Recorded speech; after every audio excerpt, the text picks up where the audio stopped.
ಬಾಳೆಪುಣಿ ಗ್ರಾಮದ ಕಣಂತೂರು ಧರ್ಮ ಅರಸು ಶ್ರೀ ತೊಡಕುಕ್ಕಿನಾರ ಸ್ವಾಮಿ ಕ್ಷೇತ್ರದಲ್ಲಿ ಪ್ರತಿ ಭಾನುವಾರ ಮಧ್ಯಾಹ್ನದ ಪೂಜೆಯ ಬಳಿಕ ಸೇವಾಕರ್ತರಿಂದ ಅನ್ನ ಸಂತರ್ಪಣೆ ನಡೆಯುತ್ತಿದ್ದು, ಇದಕ್ಕೆ ಪೂರಕವಾಗಿ ಶುದ್ಧ ಕುಡಿಯುವ ನೀರಿನ ಘಟಕವನ್ನು ಸಮರ್ಪಿಸುವ ಕಾರ್ಯ ಭಾನುವಾರ ನೆರವೇರಿತು.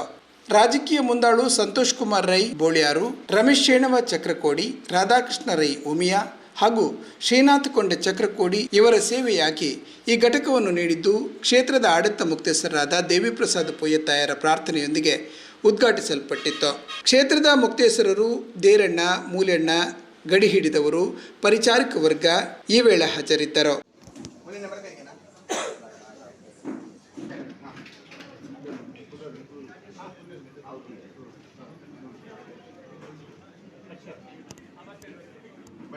ಕ್ಷೇತ್ರದ ಸೇವೆಗೆ ನೀರು ಮಿಷನ್ ರೆಡಿ ಆಗ್ತದೆ.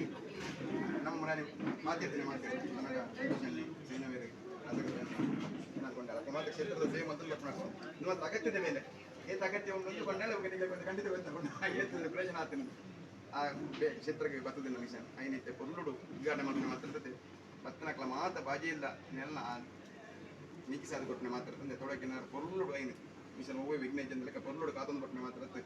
ಇಡೀ ಊರ್ದಕ್ಕೆ ಬಟ್ಟ ಸಮಸ್ತ ಕಷ್ಟದ ಪರಿಹಾರವನ್ನು ಕುರಿತು ಆಯುರಾರೋಗ್ಯ ಐಶ್ವರ್ಯ ಕುರಿತು ಪೊರ್ಲುಡು ನಡಪಲೆಕ್ಕ ದೇವರು ನಡಪಾದ ಮಾತ್ರ ತಕಲು ಐನ್ ಪೊರ್ಲುಡು ಎಡ್ಡೆ ಮನಸ್ಸಿನ ಕ್ಷೇತ್ರಕ್ಕೆ ಸಂದಾಯ ಮಾಡ್ತಿದ್ದೀರಿ ಅಕಲು ಶಾನೆ ಉದ್ದೇಶದಿ ಒಂದು ಆ ಸೇವೆಯನ್ನು ಮಾಡ್ತಿದ್ದಾರೆ. ಆ ಉದ್ದೇಶ ಮಾತ್ರ ಬಕ್ಕಿಡಿಸ ತುಂಬು ಅಥವಾ ಕಾರ್ಯಕ್ರಮಕ್ಕಿಂತ ಮುಂಚಿತವಾಗಿ ಭಂಡಾರ ಮನೆಯ ಆವರಣದಲ್ಲಿ ವನ ಮಹೋತ್ಸವ ನಡೆಯಿತು.